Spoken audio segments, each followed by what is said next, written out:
Mech pilots, online. BattleTech manuals, online. Long-term memory, offline. All systems bungled. Initiating BungleTech podcast.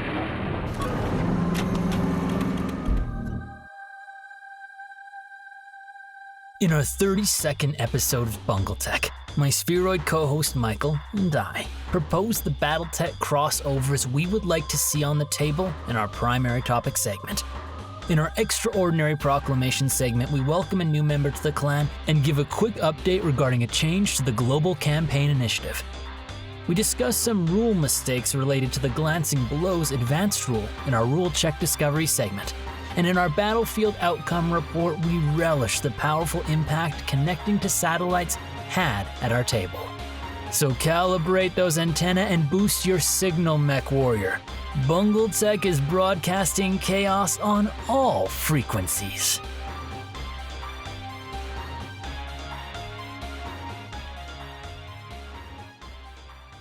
Bonus objective, Extraordinary Proclamation. Initiating. Honorable listeners, thank you again for joining us for another weird and wacky episode of BungleTech, the official favorite Canadian BattleTech podcast of Michael and I's mums. Before we start, a quick update to the global campaign. Based on a poll we did on our Discord, we've decided to no longer set a hard deadline for after-action report submissions. Instead, we will set a date in which we recommend you submit your report. If you submit your report by this target date, your submitted information will have the greatest influence on future missions. And if you submit it later than the target date, we will still look at your response and leverage this information from a more holistic perspective. If that makes sense, it makes sense to me. Message us if you have any questions. And now, a quick word from our con. Clan fellows, today I feel strong. Today I feel victorious. For I look out upon your valiant eyes, and a new pair stares back at me.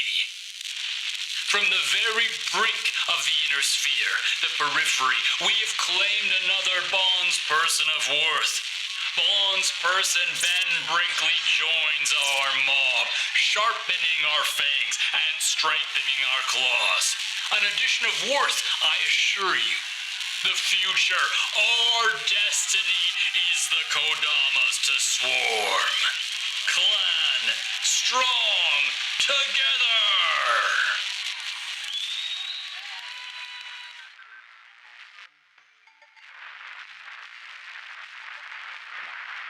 The conflict on Galatea continues to escalate as gang violence has intensified and skirmishes have broken out between mercenary units in the city and surrounding areas. Even in these violent times, however, there are tales of grit and heroism. The Lions of Sky launched a major offensive against mixed mercenary forces supporting Black Sparrow enterprises, and were able to inflict heavy losses but were ultimately unable to complete their objectives. Black Sparrow's ECM assets reportedly have given them an edge on the battlefield, alongside their heavy investment in former arena stars pressed into active mercenary duty. This striking image was captured by one viewer on Galatea of a heavily damaged Atlas belonging to Catfish Casino, LLC, standing alone against a Lions of Sky summoner. Moments later, they captured this image of the two mechs shattered and broken, having destroyed each other in their final salvos. Accusations have also surfaced against the Lions, claiming that they are keeping prisoners of war too close to the conflict zone and in harm's way. Several pilots have come forward reporting that they are joining the Black Sparrow militia units out of anger towards their treatment by the Lions, including Squire Ralph Ral Partha joining the Fredonian Armored Special Assaulter, Lunar joining the Stone Wyverns, Skunk and Steve Steveson joining the Trash Cannibals, and several unnamed MechWarriors joining the Herd of Nerds, Explosive Enterprises, and the Odd Ones. In lighter news, the Red Countess's Raiders sent us this trio of a Lions of Sky Phoenix Hawk tripping over its own feet, sliding through a steel gate, and collapsing right in front of the whole lance. That's gonna leave a mark. That's all for now, and these are Tales of Heroism in the Sphere.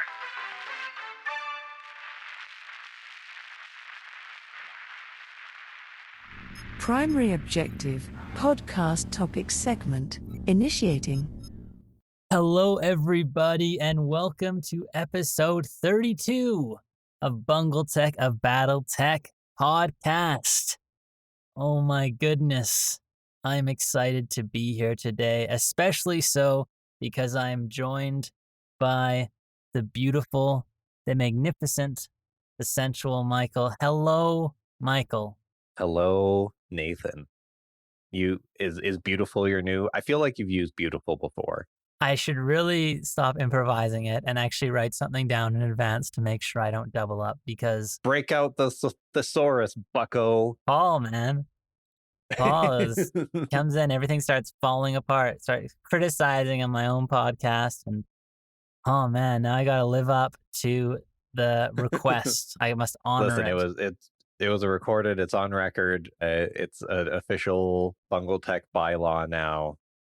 That's just how it works. Sorry, boss. Shouldn't have taken vacation. All right. Well, what the heck are we here to do today? I'm actually pumped. You're pumped too. We're both pumped. What the heck are we doing, man? So after last month, we looked at one of these. What do they call them? BattleTech Beyond, BattleTech Universes, BattleTech EU. The BattleTech Continuum, yeah. The BattleTech Continuum. Yeah, so last month we sort of talked about the first product in the BattleTech Continuum, which was BattleTech Gothic. You and I we think that it's neat. You know, we just like more things, more weird things. So we figured, you know, while Catalyst has plans for their first 3 Continuum products, what if we helped them brainstorm more ideas with properties or sort of like genres that we like, and think that you should just smash BattleTech up against them with no care or regard for, you know, any like real practicalities of it. Just, you know, mashups we think would be fun. Totally. So when you look at this episode and you see the name BattleTech X, it actually is BattleTech Cross. That's cool. It's like, that actually means cross. I just don't want to spell out cross because it looks weird. So that's BattleTech Cross something. So what Michael and I have done is we've each decided 2 things, 2 crossovers we'd like.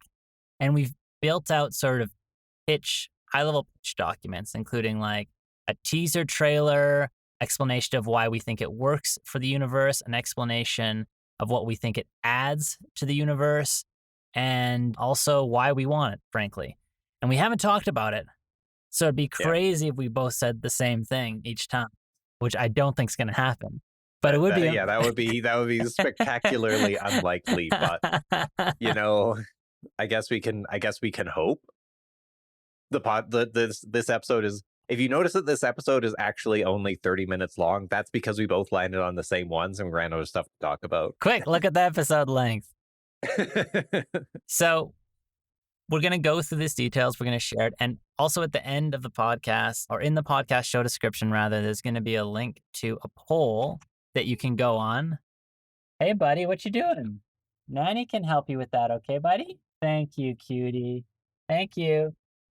And on that note, this episode may be interjected a few times with my son, because he is sick at home right now. So he was initially going to be out with his grandmother, but she's actually looking after him from home today as I'm doing this recording. So you can expect random noises and random interjections like that throughout this episode. Ooh, the suspense. Get him an IMDb page for. Oh my God. Appearing on our podcast. I can link him as a special guest. I will do that. I will link him as a special guest in our IMDb page. That's a great idea. Start him out young into the entertainment industry. Oh, what a cursed fate. Yeah. So anyhow, we're going to go through these, and in our show description, we'll have a link to a poll. So we want you to vote. I want you to vote on which one is the best. Okay, of the 4 options that we present. And you know what I'm going to do? I'm going to take those results and I'm going to send them to Keith Hahn. I'm going to take the winner. I'm like, hey, Keith Hahn, make this happen, bro. feel like that's not his department. I don't care. I'm going to give it to him. I'm going to say, and he's going to be like, Nathan, what do you want me to do with this? And I'm like, I don't know, something. That's how far it's going to go. Okay. But anyhow. All the way to not the top. All Somewhere, the way to not part the way top. up. Going all the way part way up. He lets me hassle him graciously. So it'll be fun. We're going to do that. We're going to do that. And I also want to know genuinely which crossover you guys like the most. Also, we're going to do some post-production on these. So, when you hear us getting into the sort of introduction of each of these cross options, this was not recorded live.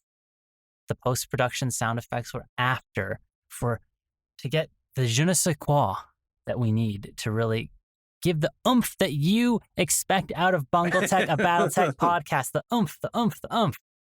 Beyond my son opening my booth randomly. That's a surprise. The oomph and the surprise. Oomph and the surprise. Okay. All right. So, Nathan, we haven't coordinated this at all.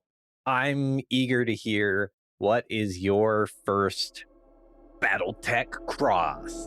We open on the vast expanse of space, silent but for a rhythmic tapping.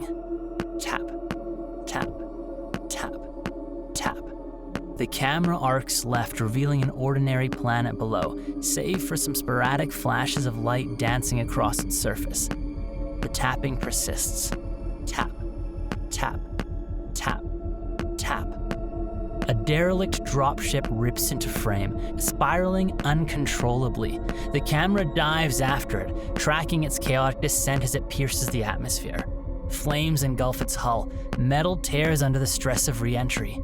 As the dropship disintegrates, the camera veers downward, racing toward the planet.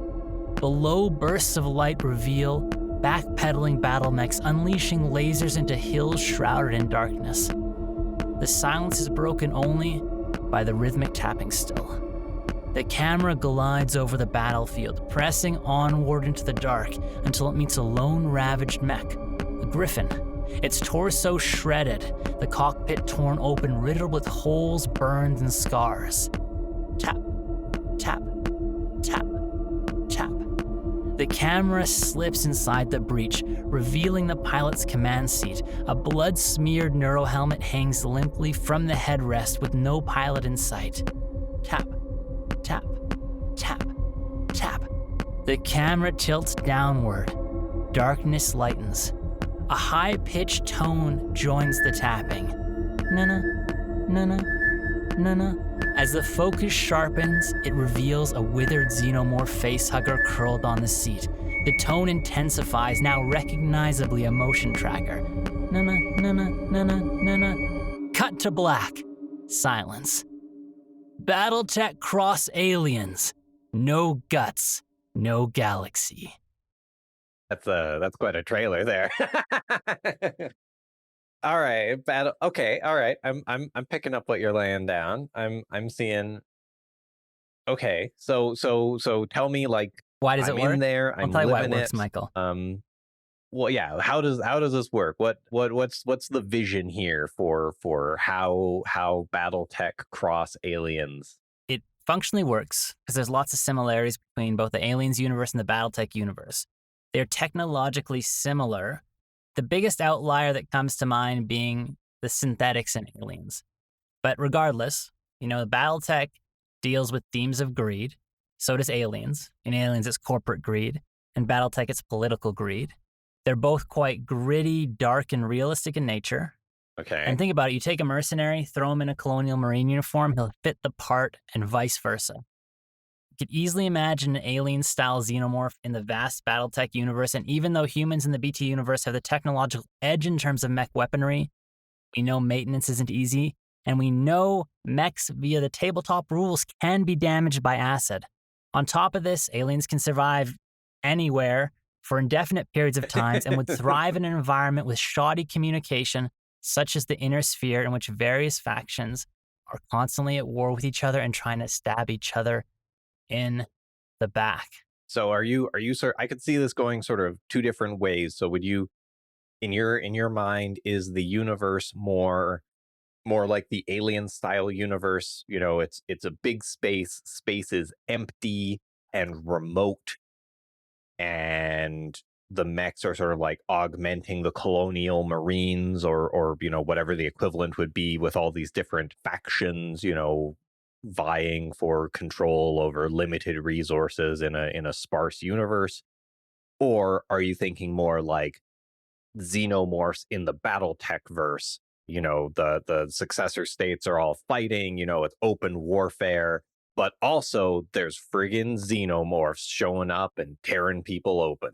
The alien is one of those creatures that humans should probably be able to get their hands on dealing with them if they just stopped backstabbing each other and being so greedy. But we've learned in the BattleTech universe, people cannot stop backstabbing each other. So the aliens would thrive in this universe. They'd become a real threat that would always have to be considered in exploration, invasion, or just general life, and it just amps up the risk and enhancement. I think it also adds a lot of new rule options too. For example, enhancements and modifications to rules like swarm attacks. Obviously aliens always swarm. So then you're going to have actual, swarming actually applied more on the table. And you're going to have enhanced that based on the aliens, acidic nature.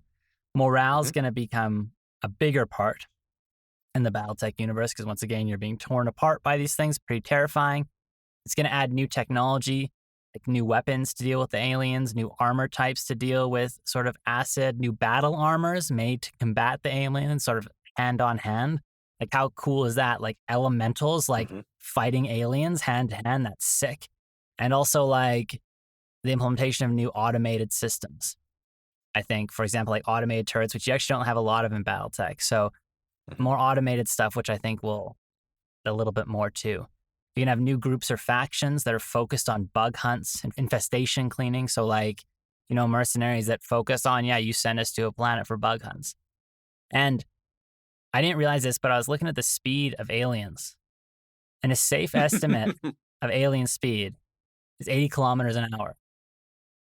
Which is crazy. So you're going to need a light mech just to get away. Yeah. So it means that heavier assault speeds can be swarmed. Light and medium mechs can get away, but maybe they can't backpedal away. So like it also enhances the reason why you wouldn't just want, an assault, because an assault would very easily be swarmed by these damned aliens. And then if they're like by the rules of how to deal with a swarm attack, you're like punching them off you, right? Like you're going to punch them off you. They'll blow up. They'll cover you with acid. Like swarming would be so much more deadly. It would be terrifying. And so it really enhanced the importance in these worlds. Well, you need to bring lights now always, because if there's aliens, you're going to have to be able to weed them out and keep your distance and all that fun stuff. I feel like rules wise, this is almost going to work as like a port from the rules we're expecting for BattleTech Gothic, with like what they are adding for the monstrosities. Like it feels like a lot of that could maybe even make the rules for an alien crossover, very, very feasible. Totally. They are monstrous. I don't want to devalue the alien species because it is, as we know from the Alien movies, it is perfect, as they say many times. At least the crazy people say that. But yeah, definitely I think the rules would find some way to incorporate it. And I just think that the threat, the concept of face huggers, everything like that, how intelligent aliens are, because aliens really, they're more intelligent than the abominations that Gothic has referenced, in my opinion. Yeah. They're way more intelligent. So that amps up that too. And it's something that sort of the BattleTech universe doesn't really have. And I think a lot of people have clamored for in various ways. Maybe not clamored for, but I know at least a few people who thought it would be cool. The BattleTech universe doesn't have any other like sapient species except for humans. That's like, pretty core to the BattleTech feel. Other than the Tete. But there are lots of other species. It's just they are universally ineffective against mechs. They're completely irrelevant to running a mech, and I don't know of any expansions that have like dropped in anything that like would be interesting to have on a tabletop alongside mechanized units. But swarms of xenomorphs.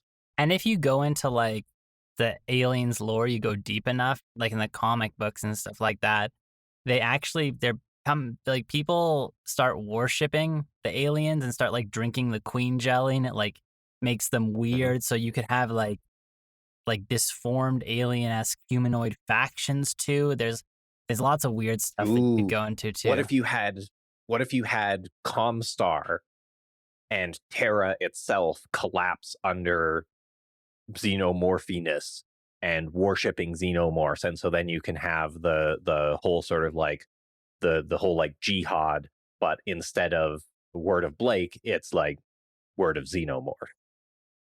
Totally. Yeah. Word of the queen. Word of the queen mother. Another thing I was thinking about I think is interesting is, you know, in Aliens, when Ripley says, nuke the entire site from orbit, it's the only way to be sure. Mm-hmm. The concept of, like, in the Aliens universe, and even in the, you know, the comic books, they use nukes a lot because the infestation runs so deep and they just don't know how to weed the aliens out. They're like ants, right? So they just blow up the entire site. It's the safest way for them to deal with it. But how does this function in a universe with the Ares Convention when nuclear weapons are prohibited? For one, all of a sudden, people are going to start justifying this is a need. And then people that justify this as a need because the treachery of the BattleTech universe are going to start using aliens as a ruse. They'll like release aliens somewhere to create an infection so then they can nuke it and like invade. Like there's all these like political machinations which can get chucked in this as well, as is very consistent with the Aliens universe. It's always this political thing. So I think there is lots of synergy. But frankly, I just want it because I love Aliens and I'm an Aliens fanboy. I've read so many of the comics. Yeah, that's fair enough. I haven't watched a single movie in my life more than Aliens. I've probably watched that movie over 100 times. I don't know. It's insane. And every time I watch it, I'm like, man, this is a good movie. Even though I don't think it's, funnily enough, I don't think it's not even my favorite Alien movie, but I've watched Aliens so much. I don't know why. That's my first pitch, Michael. I like it. It honestly feels achievable. I'm really curious what rules we end up getting, but I feel like this could almost be like a fan reskin of the BattleTech Gothic. Totally. And I think that another thing that's cool, you know, if you look at all the crossovers via Alien, like Alien's been so open to crossovers. Alien versus Superman, Alien versus Batman, Alien versus Predator, obviously. I mean, Predator. And that's another thing I didn't mention. Like, oh, do we include Predator as well? Because it is in the same universe technically, but I'm like, I don't think Predator adds as much. They're closer to what already exists in the BattleTech universe than the Xenomorph. Yeah, but I think the difference that the Xenomorphs are is sort of a strength. Yes. I feel like there's not much way that you could integrate something like Predators into the BattleTech universe without just like sort of like Star Warsifying it by being like, some people are not humans, some people are predators. Or in order for them to be a threat, you know, this like solitary hunting, honor-bound, society, they're going to have their own mechs or mech equivalent, or, you know, they're going to come in like squads of like elementals basically or something. And I can't believe I'm saying this, but I think a Predator mech would be lame. If I saw a Predator piloting a mech, like, I'd be like, that is so lame. All of the predatoriness, or they're not a threat whatsoever, because it's like, you know, sure, they can turn camo. Oh no, they can assassinate one guy. Well, we've got friggin' long toms. We've evaporated the entire jungle, you know. I do think seeing a Predator fight an elemental one-on-one could be cool. Save that for a BattleTech short story. Yeah, but I think that's as cool as it would get, and then I'd just be like, okay, I saw it once. I don't need to see it again. Cool. All right, well, that's my first pitch. BattleTech cross Aliens. I can see it. I like it. Michael, amaze me. All right, so I did the trailer a little bit different. I didn't quite understand the assignment, but you know, I still assume you're going to put cool music behind it and not like a kazoo or something. Cool, kazoos can be cool. I should do 2 versions in a row. First the cool music, then the kazoo music. Dude. The world is torn apart by endless war between the successor kingdoms, vying for their place in the fractured remains of the once great Continental League. On these endless spell-scorched battlefields, powerful steam-driven mechs dominate, faster than a knight at full charge, more stalwart than a pike wall, and more devastating than all but the most powerful warcasters. Go forth and conquer with steam, steel, and spell. I propose BattleTech Cross War Machine, which is maybe cheating a little bit because War Machine is already a tabletop game and it already, like, you know, the world is already sort of set up. They have Steam jacks that are, you know, but they're at a different scale, you know. I think that there's still actually a lot you could add in here. So what I'm sort of visioning is, in a lot of ways, BattleTech is taking like a feudalism story and putting it in space. And then this is taking that BattleTech space feudalism and putting it back in fantasy. So it ends up being a pretty natural thing. You replace Star League with some sort of big empire. You replace the successor states with kingdoms. They basically already are. And then you replace all the like fusion powered mecha with steam powered mecha. And you can have like a very similar type of feudalism story with stompy mechs and also magic. You know, I think it could actually kind of work. And it's steampunky too? Yeah. It's sort of like, you know, there's other options in here, you know, for like similar things, but you go for sort of like a steampunk magic punk. You know, you can have gunpowder weapons alongside people with swords and people casting spells, and then these big steel behemoths driven by, you know, pilots. You know, replace your guns or cannons. You can have people casting spells. You can have, you know, infantry units and like cavalry and stuff to replace combined arms. And, you know, it can maybe make them a threat as well by sort of dropping the technology base down, you know, maybe having like lines of pikes to stop a mech charge is viable. You know, they probably would be like giant pikes or you know, like, you know, mech slayer pikes or something. But that's my vision here is like a big steampunky, magic-y world of different kingdoms fighting and doing all the stuff the successor states do, but doing it in a fantasy land. And, you know, instead of in space, they do it in, you know, one big continent or something. Cool. So this is really like what I presented was really just plop something in. This is really like a complete reimagining, right? Like really like you really are multiplying the two together and seeing what the outcome is. Yeah. So you take, and really it's like a lot of shrinking down, because I do think, you know, basically all the successor states really could just drop down into it. And a lot of the things about the mechs, you know, you could basically like just apply a new coat of paint. You could go as deep as you wanted, really. You know, you could have autocannons become cannon cannons. You could have lasers become, you know, beam staves. You know, I think that there's ways to do it, but it would be a much more extensive like reimagining here. And sort of rules wise, I think that, you know, you'd have more of a focus on infantry, having like sizable amounts of people just on the battlefield occupying space, and then, you know, basically forming around the big mechs. I think it'd be really cool if you like beefed up the rules for melee, because, you know, we're now not just like metaphorically knights, we're also literally knights in these giant suits of armor. So having like sword fighting and jousting and, you know, beefing up the melee system with new options and weaponry would be super cool. And obviously one of the like key things that is completely absent in the BattleTech universe is anything like magic.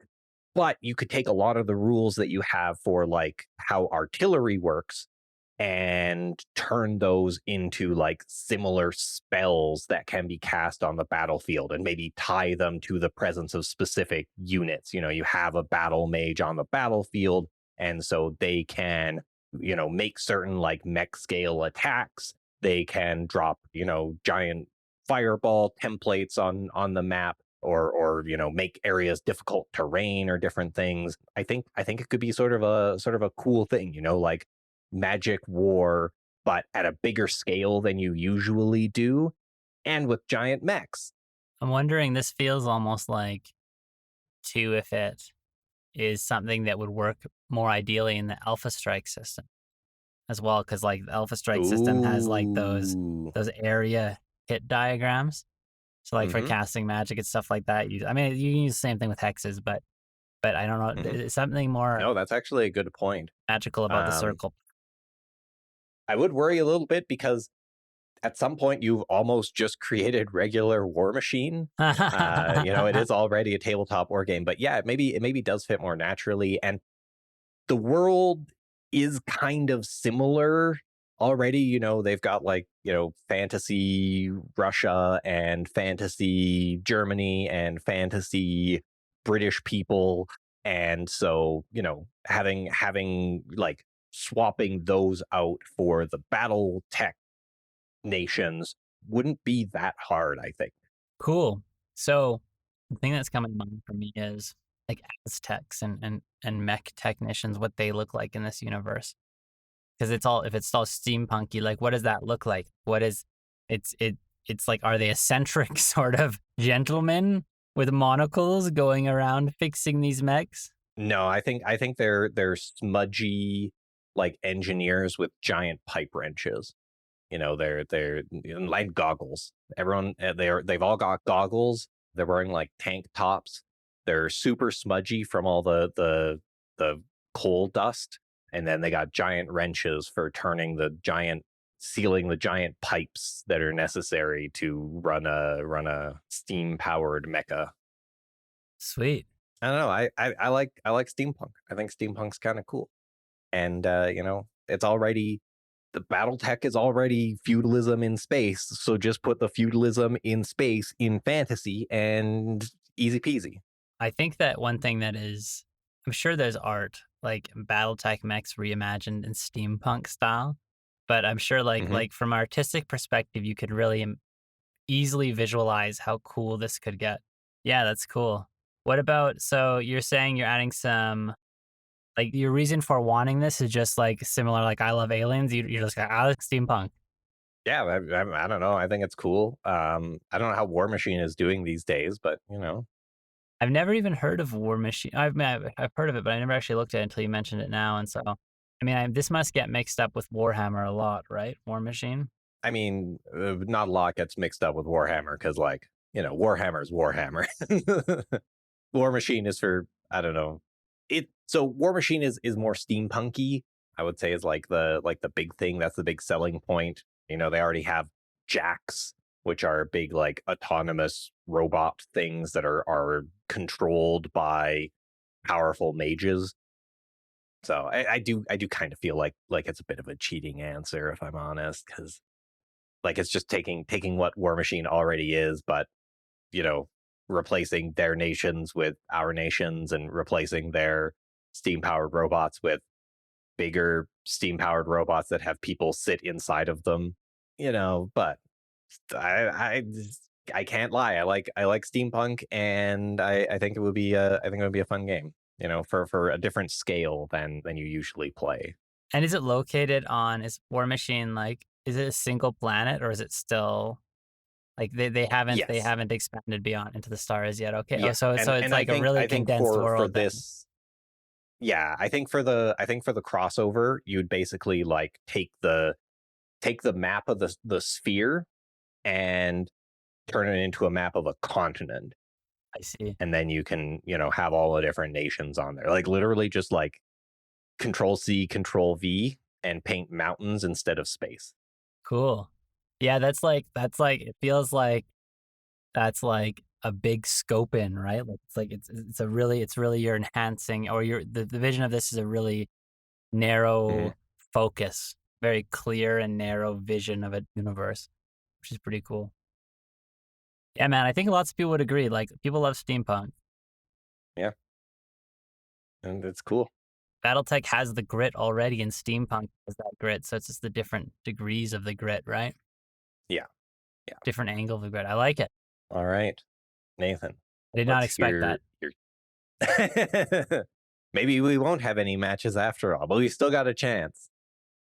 Answer carefully here, Nathan. What is your second crossover idea? A shot opens on a Nekakami, slinging a vibro blade across his back. The roar of a distant crowd building like a storm.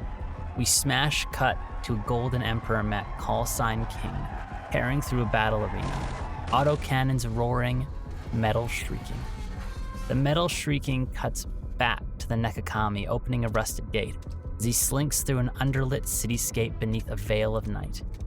Hard transition to a mech warrior in a yellow jersey, hoisting a trophy high above her head, surrounded by ecstatic fans as flashes from cameras white out the screen.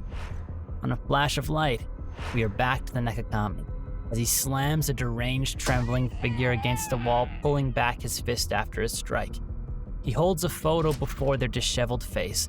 With a dirty clawed hand, the figure shakily points toward the shadows beyond, and eerie music in the distance. Scene shift to a decadent party with similar music. The mech warrior, now cloaked in a golden gown, dances with revelers in surreal elegance, gleefully laughing as bubbles spill from her champagne glass. Return to the Nekakami again, perched on a rafter in a tattered, decrepit hall. The same laughter echoes below. Camera creeps over his shoulder. Beneath him, a woman twirls hysterically, surrounded by misshapen humanoids draped in rags. Her smile stretches unnaturally wide. Sludge sloshes from her champagne glass as she spins. The Nekakami squints. The vibro blade hum ignites. He leaps. Cut to black, to the noise of a slash and an inhuman scream.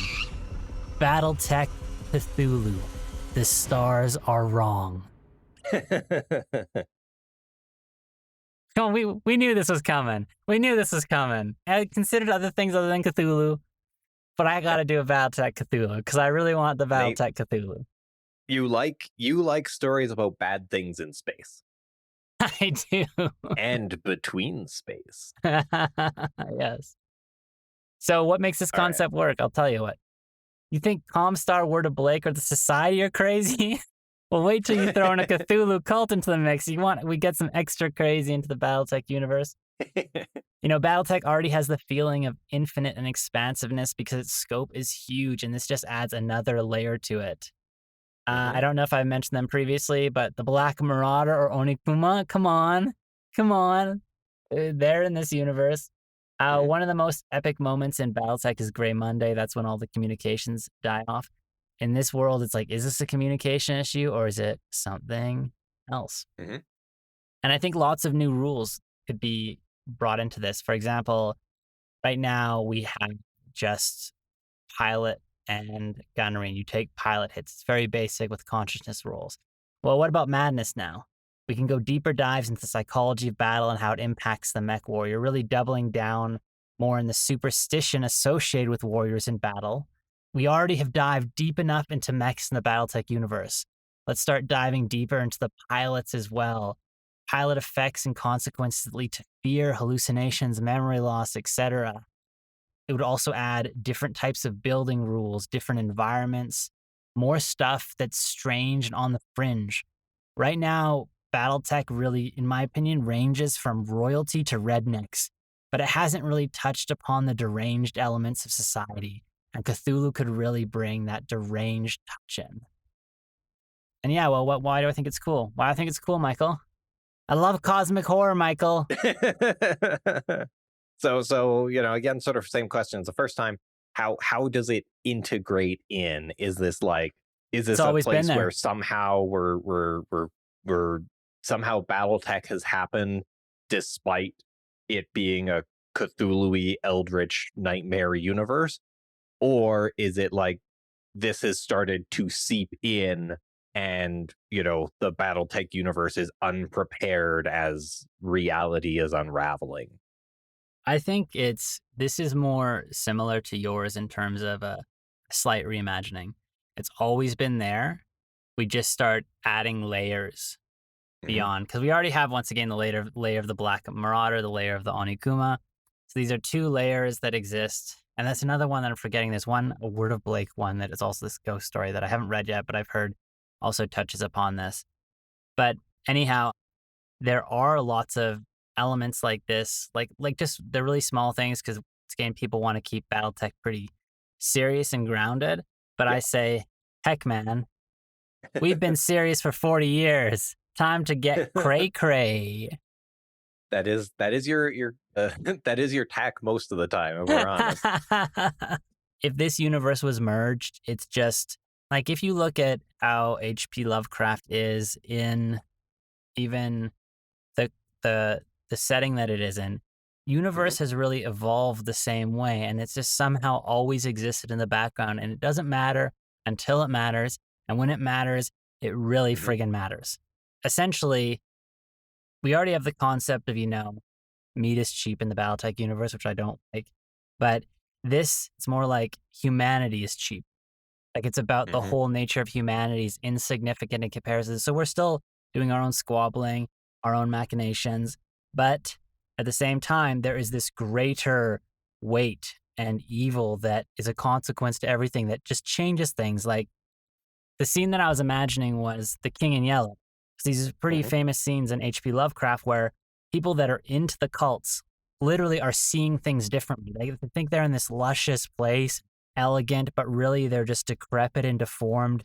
At least the eyes of people that are not in the cult. Who knows what's real? Like, that's the thing. We don't know about Cthulhu. But I don't know. I really like that concept a lot. Here's my boy again. You coming in? Want to say something on the mic? Let's say something on the mic. Come on, say something on the mic really quick. Can you say something? Say hello. Can you say BattleTech Cthulhu's cool? It's a kid. Is cool. It's cool. Yeah, there we go. He loves it. Want to talk to Michael? Here. Can you say something to Michael? Michael. Hello. Can you hear Michael now? Can you hear me? What's Michael saying? Hi. I can't hear it. You've the gear. Hi. All right. Daddy needs to get back to work, okay? Okay. Go have fun with Nanny. Thank you, Michael. Sorry about that. No problem. Okay, so I'm thinking about this world. There's like a ton of ways you could go with this. Would you have, like, do you imagine these are, these eldritch forces are like almost a daily thing that you have to deal with? Like, okay, so maybe are all the successor states like in the thrall of different, eldritch influences? I think you take it exactly like it's done in the Lovecraftian horror lore, which is, if you know, the vast majority of people don't know. So the wars are grinding on, everyone has their petty squabbles, but every once in a while, an entire planet collapses to a cult and they all commit ritual suicide or something. Exactly. And now the planet's full of, hounds of Tindalos. Yeah, or hounds of Tindalos.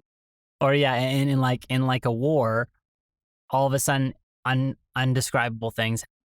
And you're gonna have some factions that are gonna like lean into this and try to find out more and try to leverage these sort of cosmic monstrosities to their own benefit. But at the end of the day, they're ants.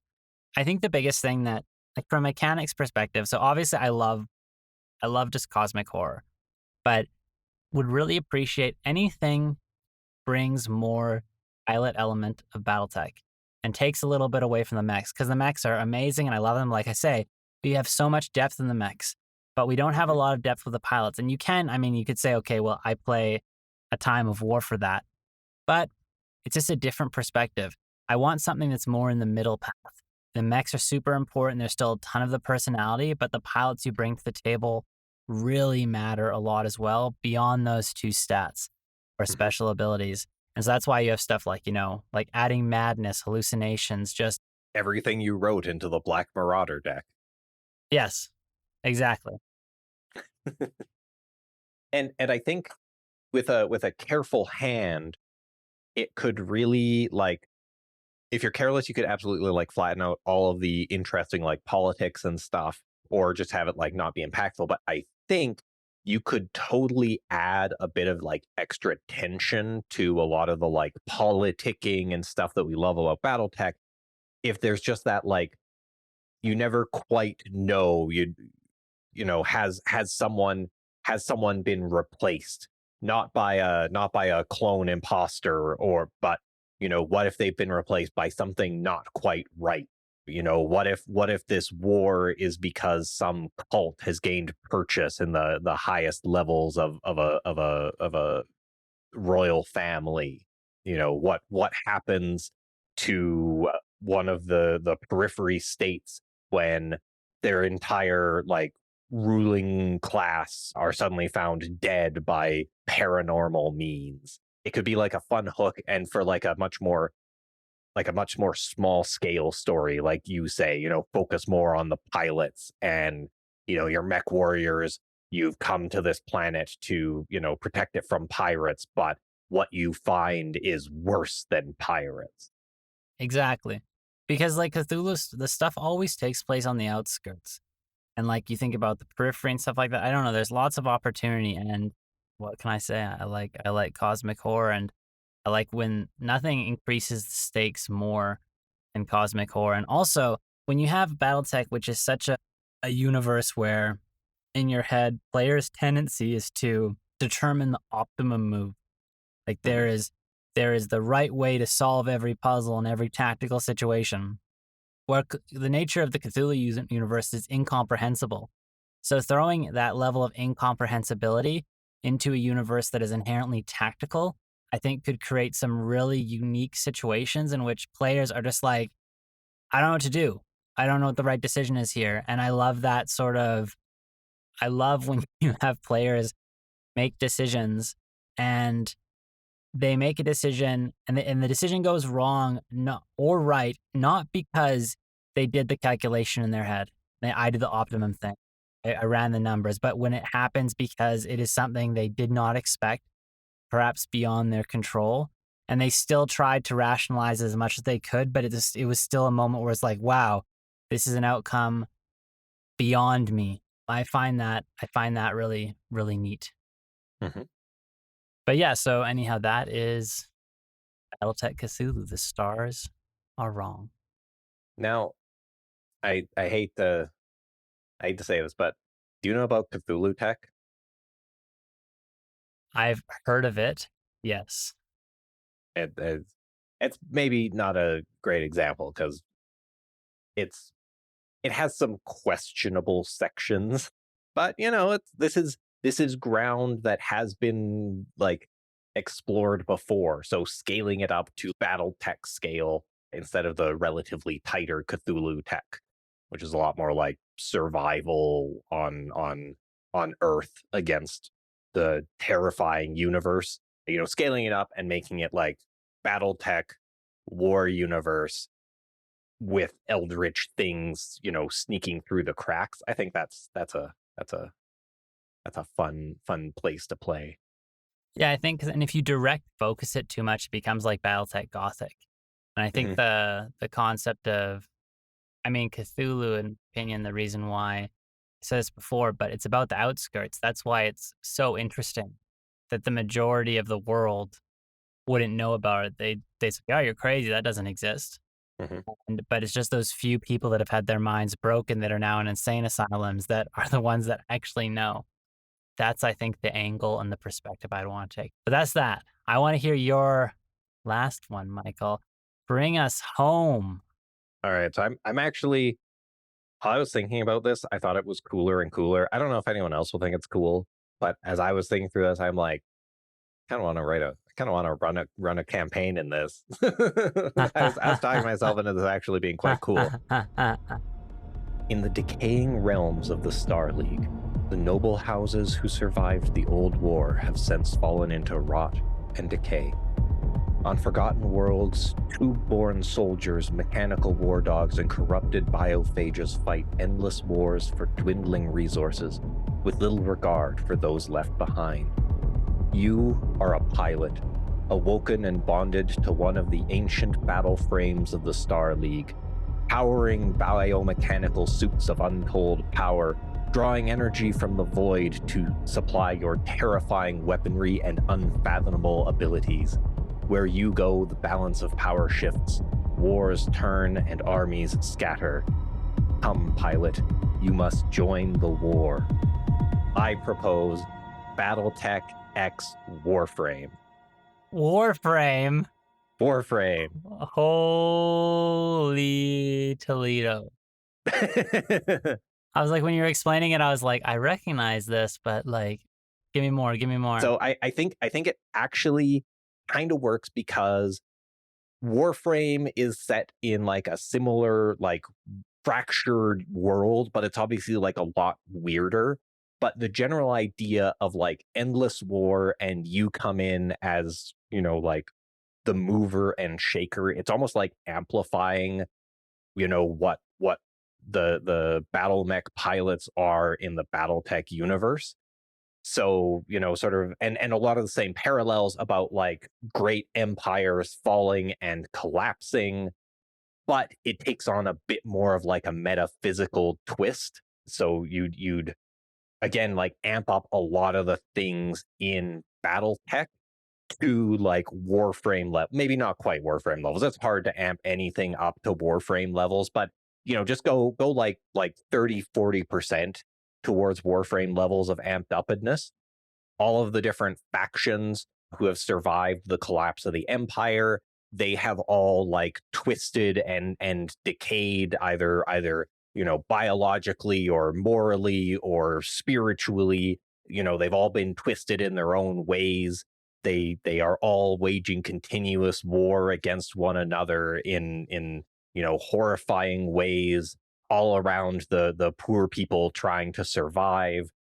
You have these massive war machines that are you know, in many ways an extension of the pilot. You know, battle mechs are the suit of armor for the knights that pilot them, but here it becomes a lot more literal. You know, war machines are biomechanical. It's not just, you know, myomer fiber built in a lab. They're actually grown into these unique, you know, semi-mechanical machines. And so you could really like amp up that, where, you know, instead of just blowing away steel, once you smash through the steel plates outside the mech, inside they bleed. And I think that you could, I don't know, like I think you could make a really cool universe with, you know, fundamentally a lot of the same feel of BattleTech, but with that, like, I don't know, the organic brutality of the Warframe universe. When I last played Warframe, like, you find out how you're like children inside the suits, right? Or children remote controlling using suits. psychic powers or something. Psychic powers, I would make it something where you like, you actually slot yourself in as a pilot. You know, you actually sit in the mech, but instead of it just being a neuro helmet, it's a lot more of like an organic bonding with this, you know, battle frame. There have been quite a few mecha games out there, like video games where you have like, where you basically bond with your mech Mhm. in some way. I think I've heard of a few. It's a cool concept for sure. And then, And you know, I think the society, like the fractionality of the society, like the different factions in Warframe, it's very clear that there's different factions because you're going and murdering them all. But yeah, that's interesting. I think like from a political perspective, it makes sense. Also, the vastness of the universe, right? Warframe is huge. Like you're going to all these different planets, you're flying around. What about the speed? How does the speed copy over? So that's one of the things. So, you know, obviously people think a lot about the speed of Warframe, and so you could like enhance that, maybe add some more mobility options. But honestly, I don't think it's that important. I think probably the most key thing is these suits, these mechs, these battle frames, whatever they are.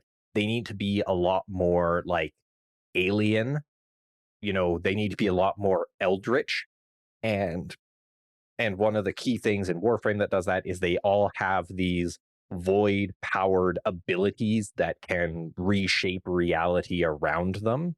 So I think that that's going to be like one of the key rules changes is each of these frames or maybe each of these pilots have access to some sorts of powers that they can use to affect the battlefield to make them that much more devastating. You know, these mechs should be way more devastating than existing BattleTech mechs because they have access to unnatural powers that we do not understand. So it gets a little bit of Cthulhu-y, Eldritch-y stuff in there as well. In that, you know, these machines, they're like fleshy, gooey, kind of organic things, and also they can, like, I don't know, turn everything within 3 hexes inside out or something. This makes your pilot more important too, right? Because then your pilot like has, if you have these void abilities, I assume that's unique to the pilot. And you know, because you're bonding with the machine that you're in many ways. You know, the machine may have a personality of its own that is like partly merged with your own while you're piloting it. And you know, it really, like, you could amp up the like neural feedback and make it much more literal. Instead of it's like, if my mech gets shot, then it electrocutes my brain. Instead, you know, like, if the mech's arm gets blasted off, it feels like your own arm is being torn off. So I think it's a bit less grounded. It's a lot less grounded than BattleTech. You know, I'm not gonna lie, but it's a similar, like, really brutal world full of like war, and it's that much more brutal and that much more pointless of a war than conventional BattleTech. That I just think it would be fun, and I'm kind of a sucker for Warframe. I haven't kept up in a few years because I swore I wouldn't play it anymore. But it's a cool universe. I'm a the sucker nature of for all it. Warframe players. What do I have to do to upgrade this weapon? Oh my god. Wading into, like, you know, especially if you like tone down the availability, you know, battle frames. I think BattleTech suffers a little bit from like a lot of emphasis on the mechs. You know, mechs are supposed to be like the most powerful thing on the battlefield, striding forward, you know, the knights striding across so many, you know, lesser units. But realistically, when you play it, it's always mechs versus mechs, because that's the interesting part. But, you know, if the mechs are rarer in this universe, you know, every single one is literally a relic that has lived since the Star League, you know, and in some ways they have a bit of a personality, and having them wade into the wars, you know, turning the tides against swaths of other units that are warring, you know, and using big, like, battlefield swinging powers. I think it would be really cool. Yeah, I don't know. I got really excited when I was thinking about this. Just take the grind out of it. Just take the grind out of it, yeah. Because as soon as you mention Warframe, I think to myself, like, oh my god. The things I did in that game. Okay, side question. First about Warframe. Which was your favorite Warframe? I friggin' loved Octavia. The music one with the gun that you like fire on time with the music, and like got like a dance mode where you're like playing along with the time. You got to crouch in time. You never like making things easy on yourself, do you, Michael? My first frame was Loki. I way back when I got myself a Loki and I could turn into I'm like, that's sweet. My favorite one was Nova Prime because it could teleport and turn people into bombs. And the concept of turning enemies into bombs, I found such like a novel idea. Anyhow, Warframe's crazy. If you haven't played Warframe, check it out. So like, imagine if you could do that in your mech. Imagine if you like could just be like, hey, there's a whole formation of tanks lining up against me. That tank is going to explode. And then it blows up all of the nearby vehicles. Like, you'd feel friggin' so powerful. It would add a whole nother layer of like strategic insight into the game, for sure. Like having those unique abilities. It'd be like the battlefield would feel a lot more chaotic, I think, right? Like it'd be so chaotic. Cool. So I don't know. Even just talking about the world, like I just think it could be a super cool world, and go through and like, look at each of the successor states and then sort of see like, as everything falls apart, what do they turn to, and then how are they twisted by it? Mm-hmm. Like maybe the Capellans, they fall to like gene engineering to ensure perfect conformity, but their capabilities are decaying over the long years, and everyone is like rotting away. Maybe the Free Worlds League is, they give in to like fracturing and worshiping power of like small factions, and it's like this brutal like might makes right, constant like crab bucket of different groups, vying to be the strongest and most powerful, whatever the cost may be. Like you could go through and like for each one figure out how are they twisted and horrible, and then you can just fight all of them. You're just there to just murder everything. I don't know, try to make the world a little bit less bad. So after hearing all these four, so we have BattleTech Cross Aliens, we have BattleTech Cthulhu, we have BattleTech Cross War Machine, and BattleTech Cross Warframe, right? Yep. After hearing this all, discuss them all, is there one of them all that you prefer or still prefer? Is it Warframe? You're asking me? I thought you were asking the listeners. I'm asking you, and then Go fill out the poll, listeners. we're gonna get the listeners to fill it out too. What about you? Thinking about it all. I am so in love with the Warframe. It's hard for me to beat that. But in second place, I think it's the Aliens one. I think that could be a fun universe, or at least like I would love to see a fan take on this, write up a fan world or how to integrate it into it, because it seems super doable and could make for some really interesting campaigns. Yeah, to me it's interesting too, because like from my perspective, BattleTech Cross Aliens is my top now after talking about it more. And I hate to say this, but after talking through BattleTech Cthulhu a little bit more, I actually don't know if I like it as much.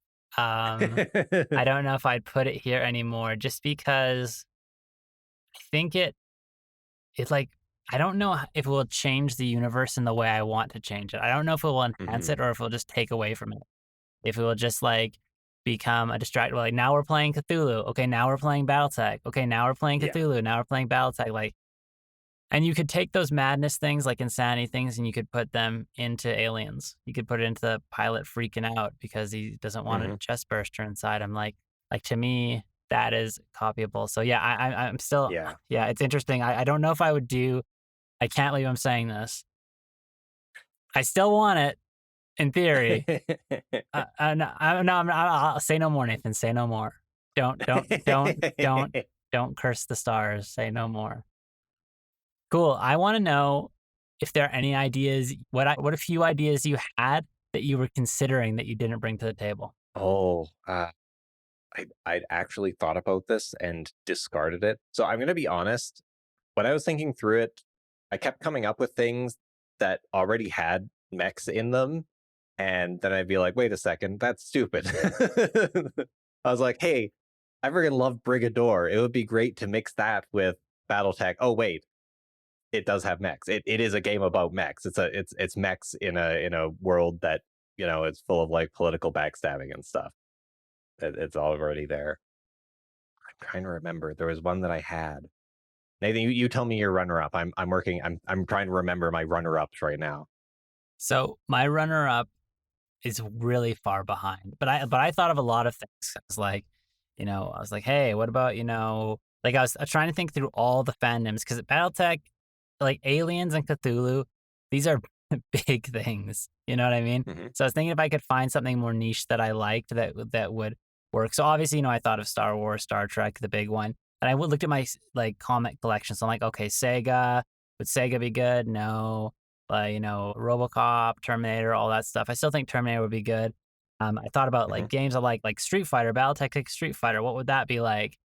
I almost did BattleTech X Soul Calibur. because I'm like, Okay. what would the soul edge be like in the BattleTech universe? You could have a black knight. You could just imagine it like cleaving things with its sword. Then all of a sudden it reveals like it's like you see the eye move at the end. And I'm like, oh, what a cool trailer that could be. But then I'm like, okay, it's a cool trailer, but where else does it go? I thought of BattleTech X. Oh, what's it called? The Expanse. I was like, how would it be in the Expanse universe? What would that be like? And like, yeah, so I thought of all these different things. Just be like super early history in the BattleTech universe already. Yeah, exactly. And so I don't know. At the end of the day, it really came down to like BattleTech cross Alien really rose the top for me. So I'm like, oh, this just seems to work. And then Cthulhu, even though I didn't want to do it because I'm like, Michael knows I'm going to do Cthulhu. That's what I said last episode. He knows I'm going to do this, but I'm like, and then I thought of the King in Yellow and that scene, and I'm like, ew, this could be cool. So I don't know. Anyhow, I thought of a lot of different options, and I tried to like not just do the big main chains, but you know what? Aliens is big for a reason. Cthulhu's big for a reason. These things are big for a reason. Okay, so my runner-up, I'm remembering it now. My runner-up was Dune. Because I enjoyed Dune, and I sort of discarded it because I thought that in a lot of ways I don't think BattleTech fits in that well. You know, the Dune universe is obviously like a lot of powerful and devastating weapons, but it's also very human, and I feel like mechs would sort of take away from a lot of that. And in a lot of ways, like, Dune is really influential. And I think BattleTech has already taken like the pieces of the Dune universe, you know, the feudalism and the different factions and, you know, sort of like the political machinations and the wars in space. That's already part of BattleTech. You know, I think Dune probably in a lot of ways like influenced a lot of science fiction that has come since.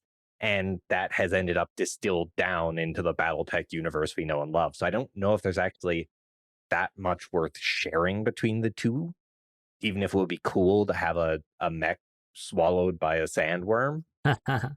Yeah, that's interesting. That's an interesting consideration.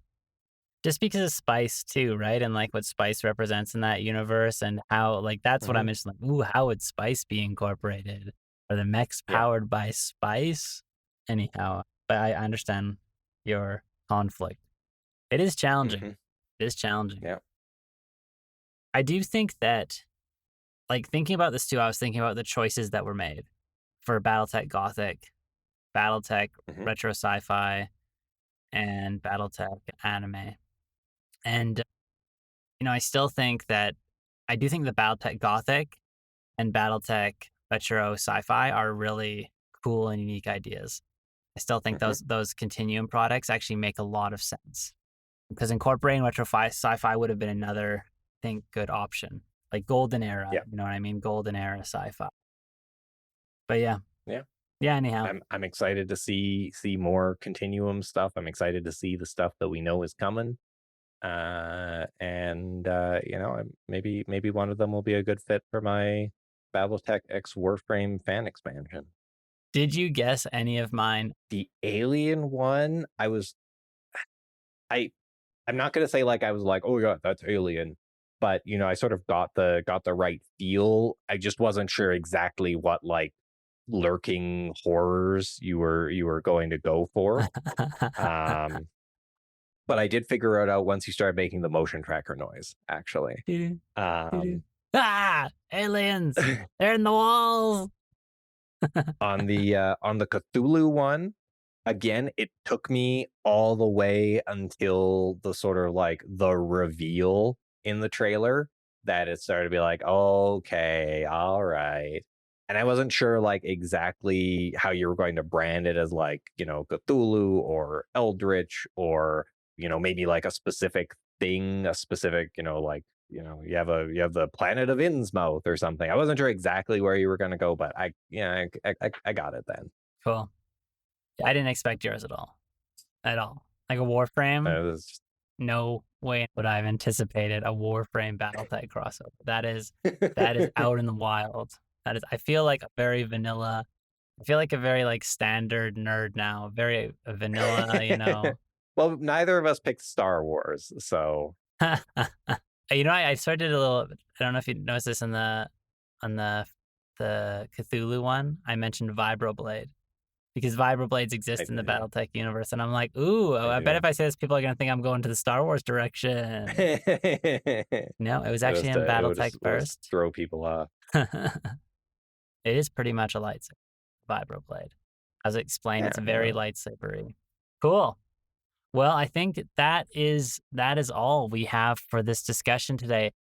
We're going to put up that poll, people, and we want you to respond to it and vote on the cross that you think is the best. Once again, I'm going to send a message to Keith Han and be like, yo, bro, make it happen. Get on it. Get on it. ... please. ... with respect. ... Respectfully. bowing sir. emoticon, emoji, whatever the heck it's called.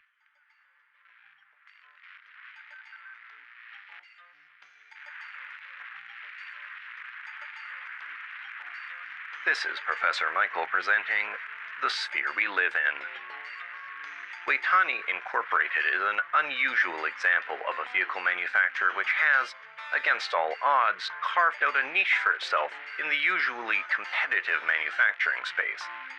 Initially, Weytani made use of a highly vertically integrated production line which manufactured and assembled each component for their singular product, the P5000 power loader. Introduced in 3054 as a cargo carrier exoskeleton, it was a dramatic holovid advertising campaign which was responsible for the power loader establishing a foothold in the already saturated market. Notably, its closest competitor, the GM Heavy Hauler, had already been a staple in warehouses across the sphere for more than a century. The company survived for more than 20 years producing the P5000 alone before it finally introduced a new line, the ultralight hauler mech HMX-1 EXO. A moderately armored industrial mech with light-duty hauling capability, and despite its mild specifications, the mech found a market following the devastation of the Jihad. Its armor tonnage and rugged construction allowed it to operate in more dangerous locations, and the modular mounting system allowed for easy attachment of light weapon systems for defense on frontier worlds. Despite these tremendously successful product lines, though, Weytani Incorporated has indicated no desire to expand at this time, though the leadership and company records remain surprisingly opaque and enigmatic. Now you know about the sphere we live in.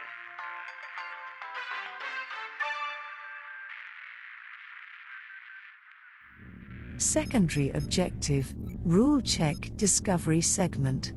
Initiating. Hello, everybody, and welcome back to our Rule Check Discovery segment. Guys, this is a little bit of a momentous occasion, but we have a rule check list, things that we need to cover for rule mistakes. And after 32 episodes, it's starting to run a little bit dry, which means, honestly, I don't think we've been writing down our rule mistakes anymore because they're still happening, clearly. So, Michael, let's commit to writing down those rule mistakes again, because clearly I know they keep happening in every game. We got to build that list up again. But today, put a sticky note on your rule book so every time you have to go and check it. That's actually a great idea. I'm gonna do it. I'm full of them. 100%. Do it. Cool. So today we're actually going into a little bit of an advanced rule. We play with something called glancing blows at our table. And basically what this means is that when you're attacking a target and you hit the target number that you need for the attack to hit, it essentially halves the damage or reduces the cluster coming in. So let's say you need 8 to hit your target, you roll an 8, and you've attacked with a medium laser. Rather than 5 damage, does 2, because the damage is actually rounded down, not rounded up.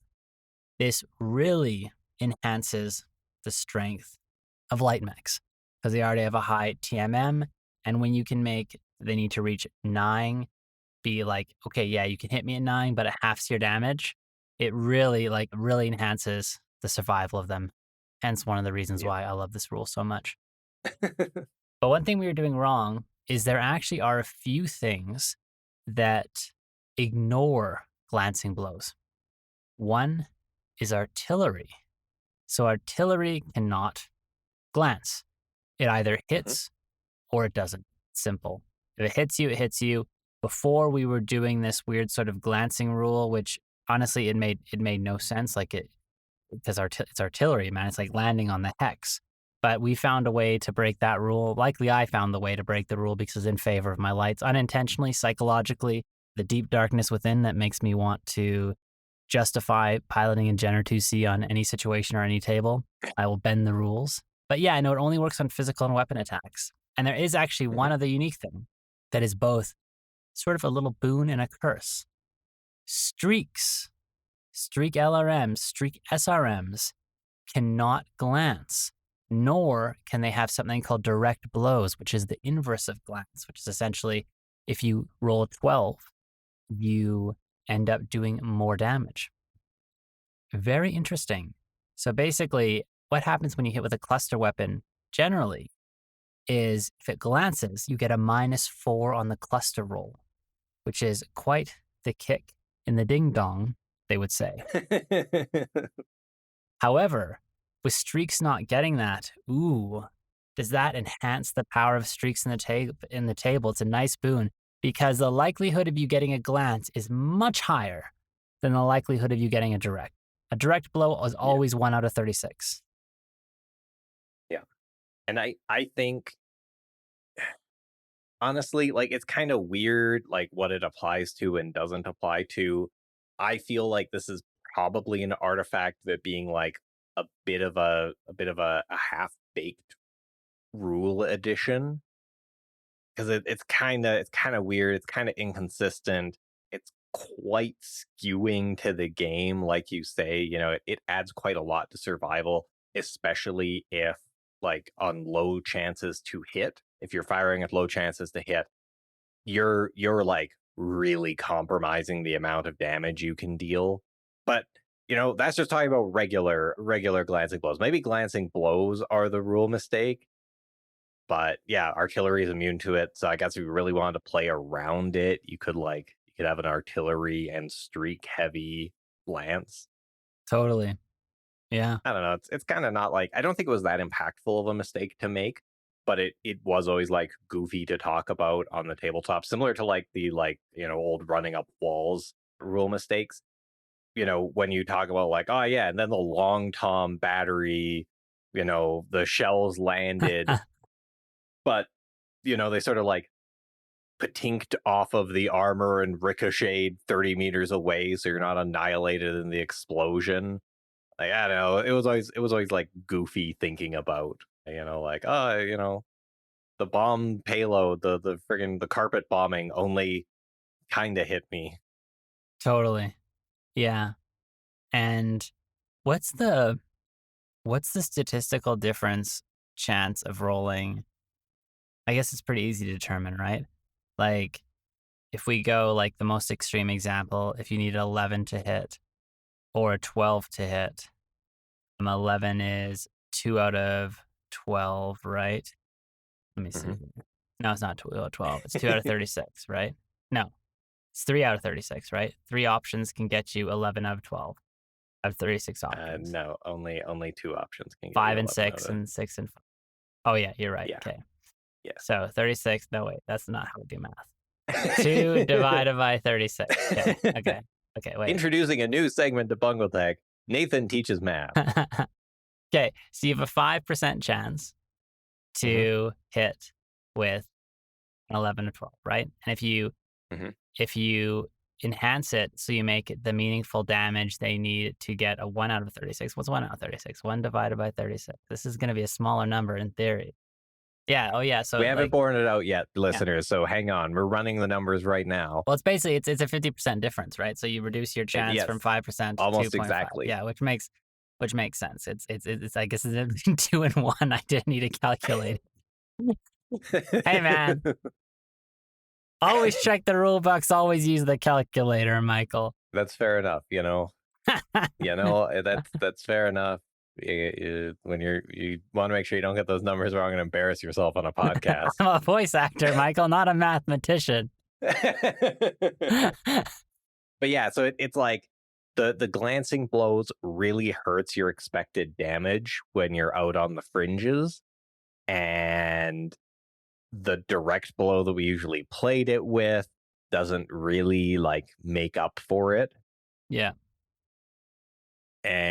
But the rule mistake we're talking about here, reminder, the rule mistake we're talking about is only for artillery, which at least in the tables we've played hasn't come up that often. It's kind of surprising we've had glancing artillery blows as much as we have. Well, the reason why they've come up, I mean, we don't bring artillery to our tables, but we play with the initiative deck, which brings artillery to our tables generally. So that's why it's come up, is because that artillery card, like gain 5 BSPs or whatever is an artillery value, actually comes up relatively commonly. And when all of a sudden it's like, okay, you roll 7 to hit something in this space, and then they roll 7, which is what they need. And then you say, okay, well, everything in that space just takes half damage because technically it's a glancing blow. You hit the target number. It just really, I mean, it sort of made the initiative deck feel a little less cheap, but it also, once again, enhanced the ability of lights to survive on the field. Like it just says. But the artillery isn't even that impactful. A lot of the time with the artillery, you're talking about like 3 clusters of 5 damage or something. And whoo boy, did it take the wind out of your sails when you're like, oh yeah, I get 5 battlefield support points. And you're like excitedly looking through the deck of cards and you're like, all right, a light bombing run and a light bombing run and a medium bombing run, or whatever. I don't remember the stats off the top of my head. And then you roll it and you're like, wow, I get 2 clusters of 2 damage. Neat.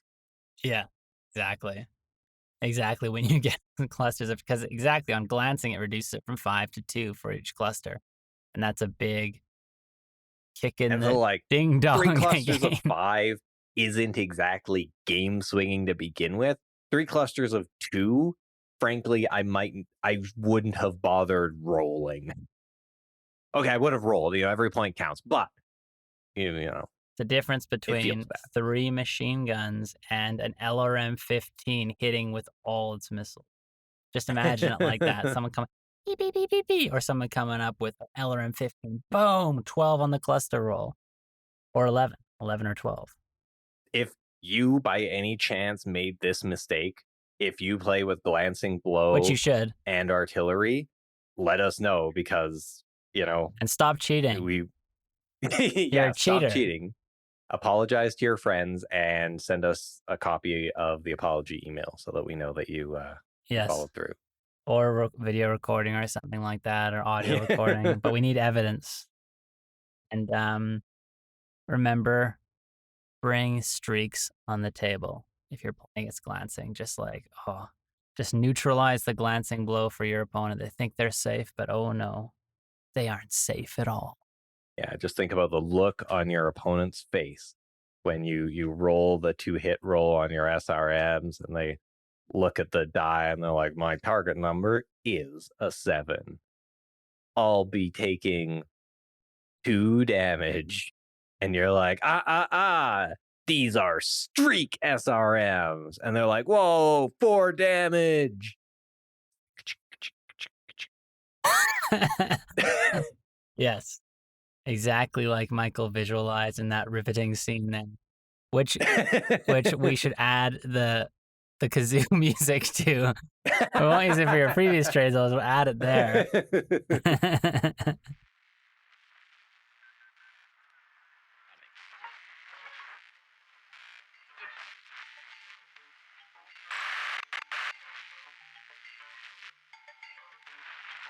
This is Professor Michael presenting The Sphere We Live In.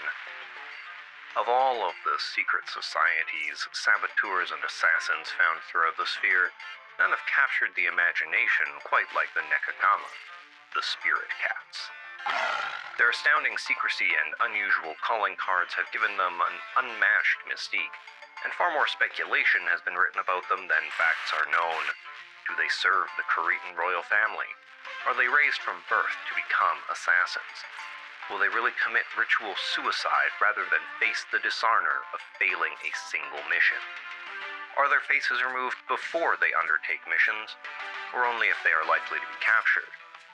Can their history be traced back to the ancient ninja of Terra?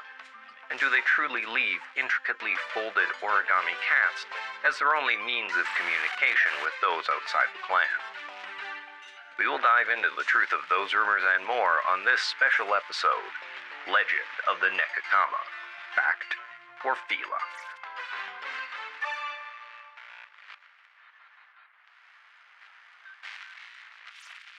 Tertiary Objective Battlefield Outcome Report segment. Initiating.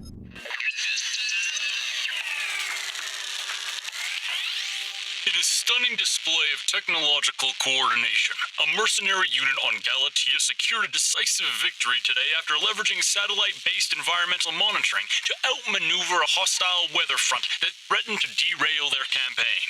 As torrential storms swept across the region, commanders activated a network of military satellites to track light conditions, cloud formations, wind vectors, and precipitation intensity in real time. Via a complicated C3 network, the data streamed directly through the mercenary force, bringing about a significant tactical advantage. The enemy thought the storm would ground us. Commander Waze Hanley said. But thanks to our satellite uplink, we saw through the clouds. Literally. Military analysts say this battle marks a new era in warfare, where space-based weather intelligence is as critical as boots on the ground. This has been a news flash report by Nathaniel Smithson, always first on the scene. Well, what happened? In a recent global campaign mission, a player unit leveraged the connecting to satellites advanced rule to give his force a significant advantage across the length of the battle. How did it happen? In BattleTech, it is possible to connect to satellites to reward your force with minor advantages. In this instance, a MechWarrior with a command console and a designated pilot working it rolled to connect to a satellite with a target number of 8. Once they connected, the player rolled 2 more d6, one to determine the type of satellite to connect to, and the other to determine the length they were able to connect to that satellite. The player's first roll connected to a weather-type satellite, and the second roll determined that the connection would last 6 turns. Weather-type satellites allow the force that connects to the satellite to treat all weather conditions as one less of their current condition. This can't remove a weather condition completely, it just treats it as weaker, if possible. In this situation, this resulted in a significant advantage for the friendly force. The weather condition was full moon night, so in this situation, when the Op-4 had a +2 other target number on all their attacks and had to spend an additional 1 MP when entering each hex, the friendly force only had a +1 other target number on their attacks and no additional movement modifier.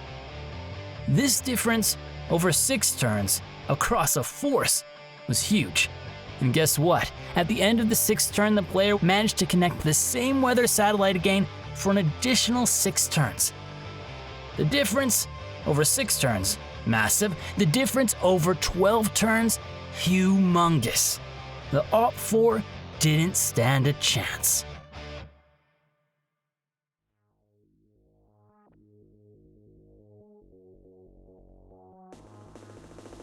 And that brings us to an end of another deployment of BungleTech.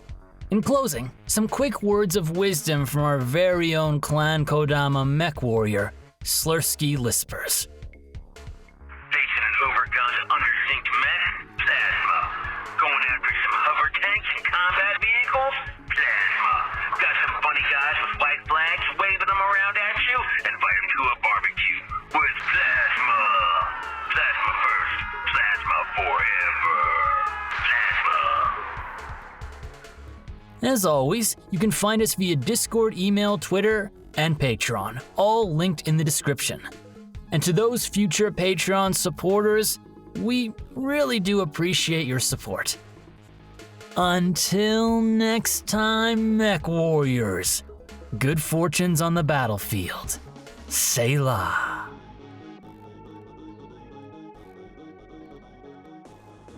All podcast objectives complete. Podcast shutdown sequence initiated.